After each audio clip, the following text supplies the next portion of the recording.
Let's talk about Gremmy a character who, at face value, seems like he should be the final boss of Bleach. Like, this man is not just a Quincy, he's the visionary. His whole shtick is that anything he imagines, no matter how wild, absurd, or impossible, straight up becomes reality. We're talking full-on reality warping here.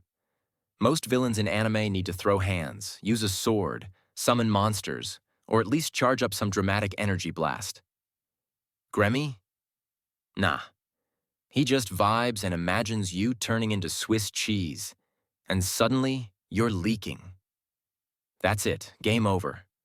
He can heal himself, make his skin tougher than steel, remove the oxygen from the area so you suffocate, or even spawn a literal space vacuum. That's how insane his power is. When he first shows up, you're like, okay, yeah, he's broken. GG, guys. And then comes Kenpachi Zaraki. The dude built different since day one. Kenpachi is that anime character who doesn't need logic, tactics, or even a real strategy. His plan is just show up, tank hits, and slice people in half with raw power. He's basically violence personified. So when Gremmy goes up against him, you expect Kenpachi to get bodied at first. And Gremmy does throw the entire universe at him. Meteors from the sky, a duplicate of himself, even tries to trap him in the vacuum of space. But the twist? None of it works. Why?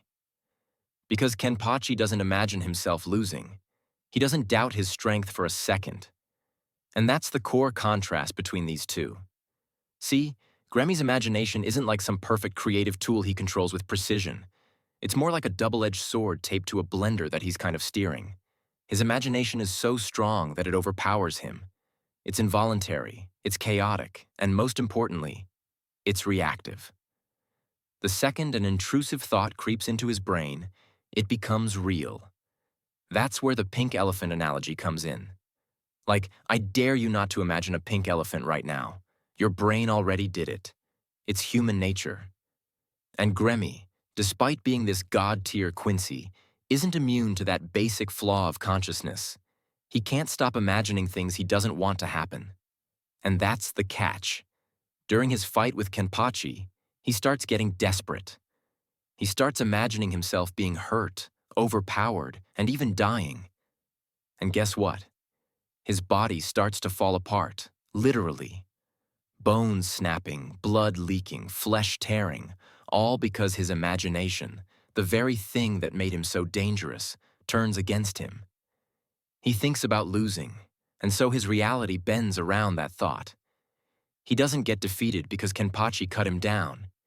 He gets defeated because he imagines a version of the fight where he loses, and that version becomes real. Man got one intrusive thought and self-destructed like a walking anxiety attack with a power complex. It's honestly tragic when you think about it. Gremmy had all the power in the world, but no control over the one thing that mattered: his mind. He's the embodiment of your worst enemy is yourself. He didn't lose to Kenpachi. He lost to his own overthinking. He could have been the strongest character in Bleach if he had more emotional discipline or mental clarity. But he didn't. His mind was fragile, untrained, like giving a nuclear bomb to a toddler with an overactive imagination. It's wild. His downfall wasn't physical, it was philosophical. So, yeah, Gremmy's imagination was technically limitless, but it was also his biggest liability. He didn't wield his power, it wielded him. He had potential, but no mental. And that's why Gremmy's imagination is weak. Not because it wasn't strong, but because it wasn't stable. And when your power is literally your thoughts, that instability is the biggest L you can take.